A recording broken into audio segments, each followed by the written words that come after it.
Hey everyone, this is Ill Factor from beatacademy.com. Welcome back to the channel. In this video, I want to share some music production tips while recreating the beat in Doja Cat's Woman.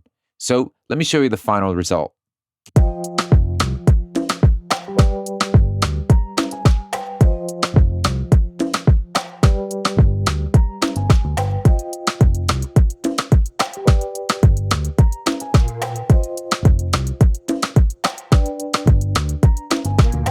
Now, it doesn't seem like there's a lot going on in this track. We've got the drums, bass, the keys, and a couple things that are happening throughout the song. So a lot of the emphasis is placed on the performance of the artist, Doja Cat.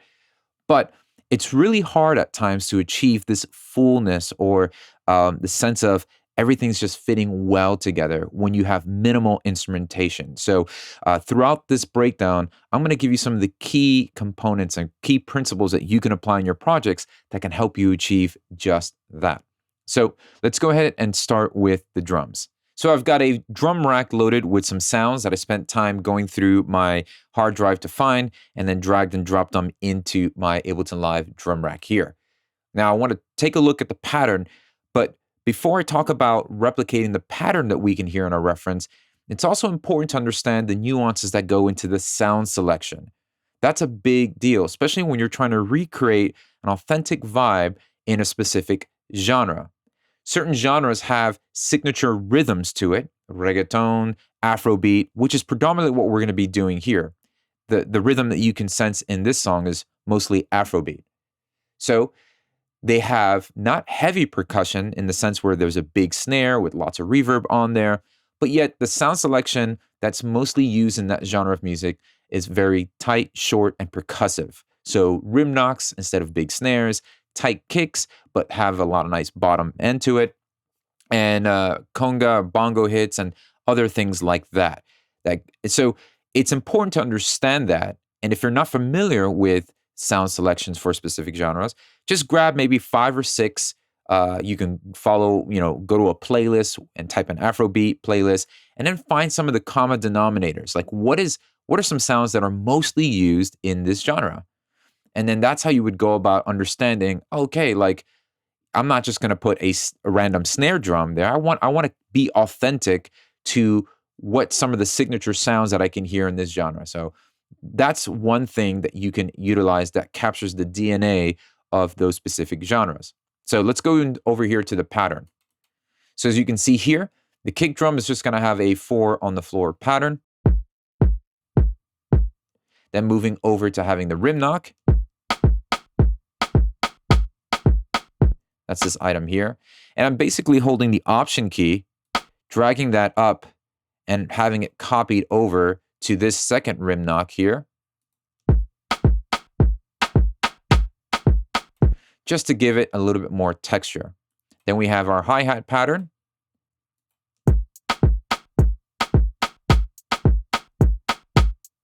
Now, this is very specific pattern. I'm basically just using the reference pattern, listening to the reference, seeing where they have each item placed on the grid, and then just following that example. But when you're trying to implement some Afrobeat, there's the common denominators, such as like that rim knock pattern, and the kick drum usually is in that 4 on the floor.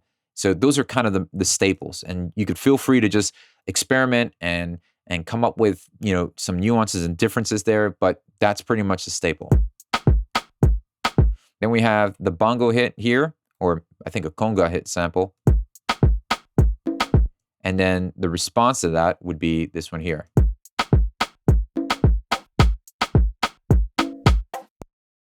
Now, on the surface, it sounds correct, but yet it doesn't feel like what I hear on the reference.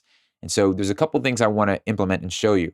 Now, aside from just dragging a sample into your drum rack here in Ableton Live, so let me just unsolo that. Instead of just dragging a sample you might find, an audio file you might find in there, we can also drag and drop instruments or VST plugins right into a cell here in the drum rack.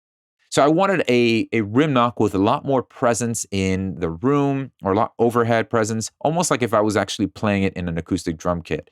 So I decided to load the Addictive Drums by Excellent Audio right onto this cell right here.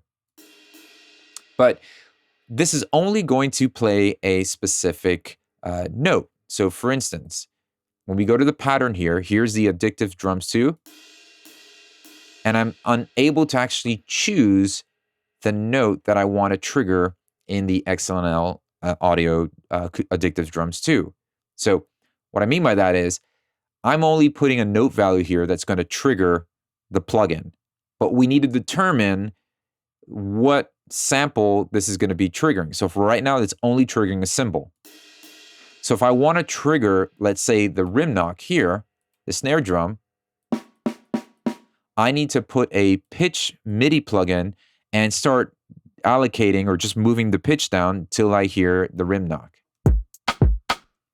So let's go ahead and just solo that.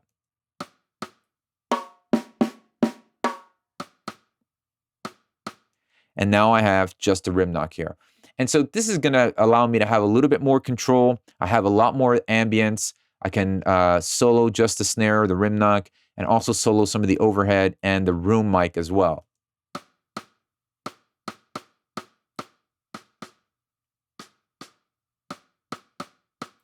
And I can get a little bit of that underneath the snare buzz.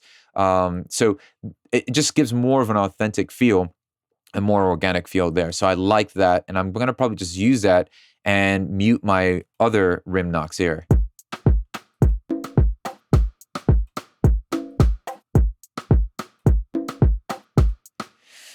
Now, the drums sound okay, but they're a bit flat. So what we want to do now is create a little bit dimension. And this is where we can actually insert some a reverb, but not directly on the drum samples. We're going to use the drum rack's return and send controls to actually place a reverb and send some of that, some of the drum sounds to that. So let's go to our audio effects here.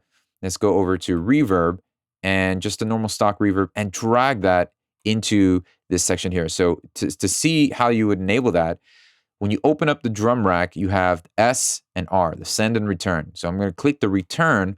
That's where I'm placing my return effect. So in this case, the reverb. And I'm going to make sure I place that completely 100% wet. And now what we can do is a send shows up inside the actual drum rack, and I could send a little bit of that sound to the reverb. So definitely let's put some of the percussive hits through that. Let's send some of that reverb. And I want to go and control this. So let me browse to and give it maybe just like a simple room reverb. So we'll go over here, room, and maybe just like a drum room. See what that sounds like. That's much better. So we'll send some of the initial conga hit.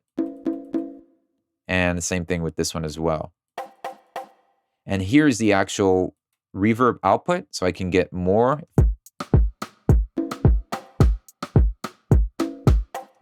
And now I'll go ahead and put a little bit of that second rim that we had. And put it down in volume and send a little bit more of that to the reverb. And we'll send a little bit of the kick, just about a little bit there. And I can now just put an EQ before that reverb. We'll put an EQ 8, just so that it's capturing the top end of the kick. So here's the reverb signal. I'm going to mute it.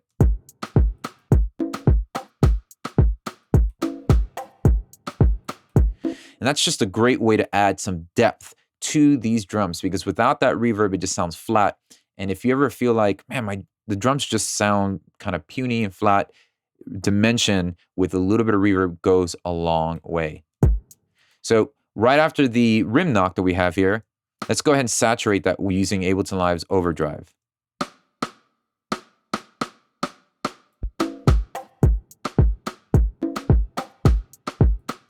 Now that I've got a little bit of the reverb embedded inside the drum rack, we can go ahead and apply some glue compressor. I'm going to use ABleton Live's glue compressor on the whole drum rack here. So I've got it set to the 4:1 ratio.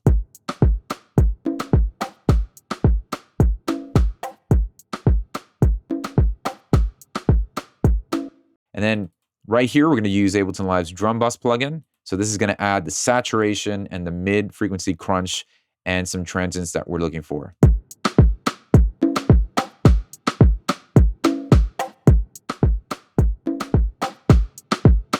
Now this transient knob is really, it's giving a really nice effect, because now that we have the reverb inside the drum rack with some of those elements, when we put the transient knob to the right, it's going to give more sustain to the transients.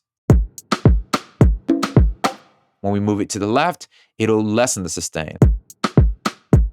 Just think, to the left, to the left, to the left, you get more of staccato. It's more percussive. To the right, it's actually a lot more. You get more body of the drums. So I'm going to do that there. That sounds fine. A little bit of that low end boom, and then let's use an EQ right after that to just take away some of the low mids. And if we want to warm it up, we'll take some of the high end out away. So let's see what it sounds like without these three items here.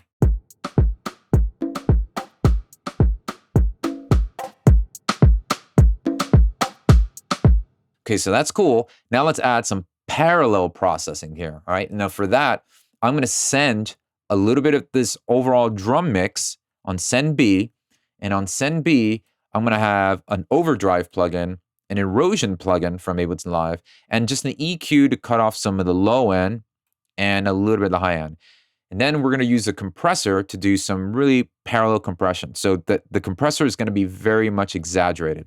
So let's send this to return track B, and I'm going to solo return track B so you can hear what's going on.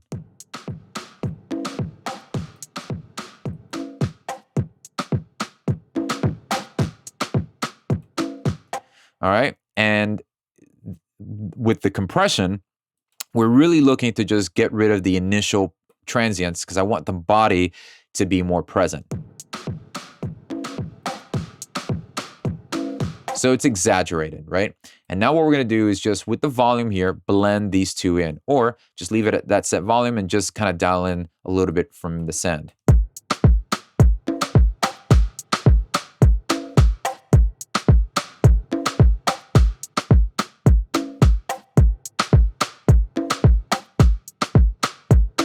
With the parallel processing, you notice that the reverb that's inside the drums stands out a little bit more. We're getting more depth going in with that. Without it, it just fades a little bit more in the back. And so parallel processing is just a great way to add a little bit of that extra. If you've ever wondered, these drums are it's just missing something. It doesn't sound polished.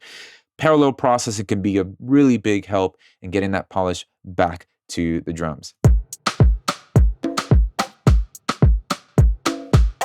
All right, now let's focus in on the keys. Now, at first listen, I thought Rhodes, but then hearing it a couple times, I'm like, no, this has a unique tone to it, much more as like a Wurlitzer. So I'm using Arturia's Whirly V2 plugin here, and literally the way it just comes default nailed the sound.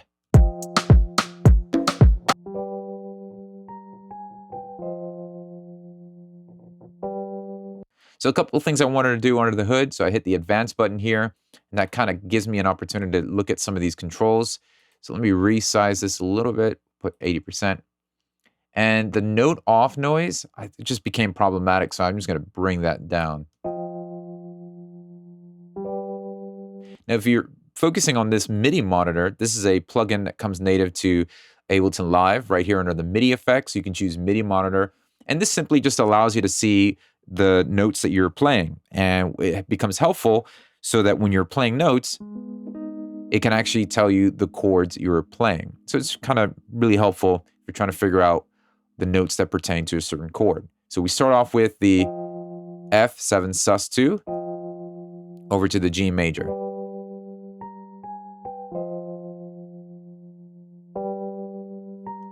And then we're using an EQ just to take some of the low end away and compressing it.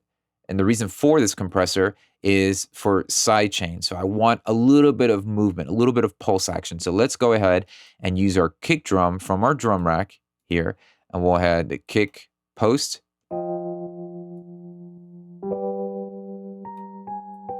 Not too much. This is just very subtle that I'm trying to do. I just want to create a little bit of pulse action. Then I'm using ABleton Live's dynamic tube to give a little bit of crunch.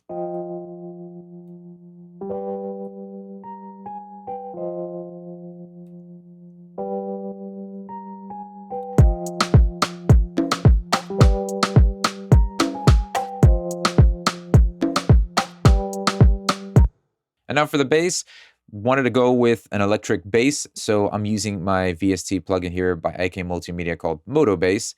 And I chose the 70s J bass, and I made an actual couple adjustments here. I went to the electronics, added a different bridge pickup, and I changed the pickups here. The thought was, I don't know, just wanted to change the tone a little bit. So that's a cool option that you have within Moto Bass. You can really customize any type of bass that you would like. So let's go ahead and listen into the bass line.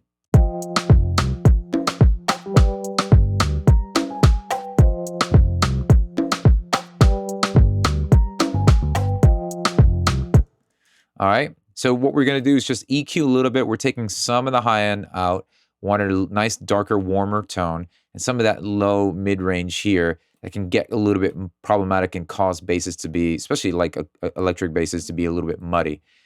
And then a compressor just to actually tighten. I want more body of the bass and a little bit less of the initial punch from it.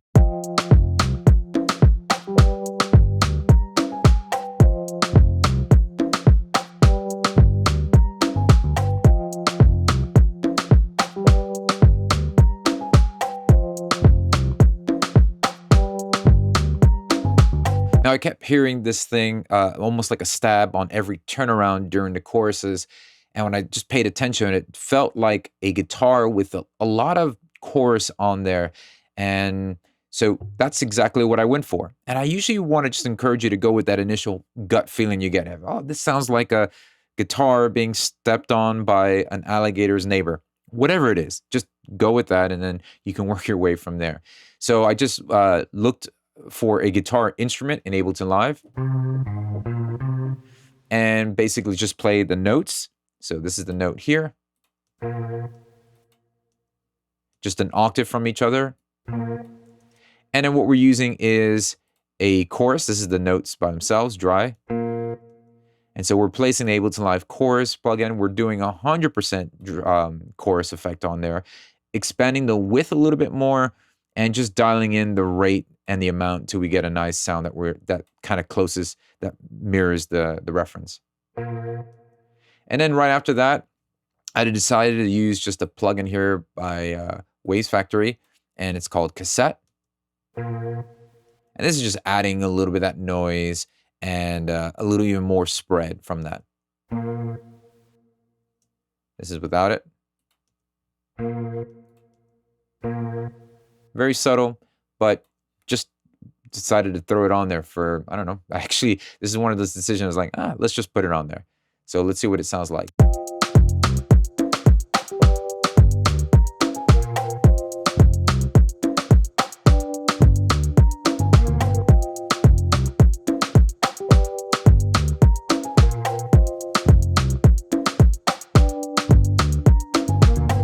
I have a lot of fun making these breakdown videos because I'm not trying to find the patch preset or the sound that the artist or the producer use themselves, but I want to encourage you and unpack the principles behind getting to those sounds so that they become a help for you when you're trying to utilize them in your projects. Now, if you're serious about taking your next step forward with producing your music, or you're desiring to want to produce your own music, but you're looking for professional guidance to help you do that, well, I want to draw your attention to beatacademy.com and take advantage of all the resources that I have available for you there, as well as the mentorship opportunities where I, myself, and others can come alongside you and help you take that next step forward with producing your very own music. Maybe you've been a singer-songwriter for a while and you've been depending on other people to produce the vision that you have for your music. Or maybe you've been frustrated with the results that you've had when trying to create your own music, and you don't really have a lot of time to spend on the creating of your music. So you're looking for that professional help to get you to that next step. Well, that's why I created beatacademy.com. So definitely visit. There's plenty of free resources there as well. And if you want to follow along with this Ableton Live set and download a free sample pack, you can do so by clicking the link below in the description box or visiting beatacademy.com/pack. Thanks for watching, and I'll see you next time.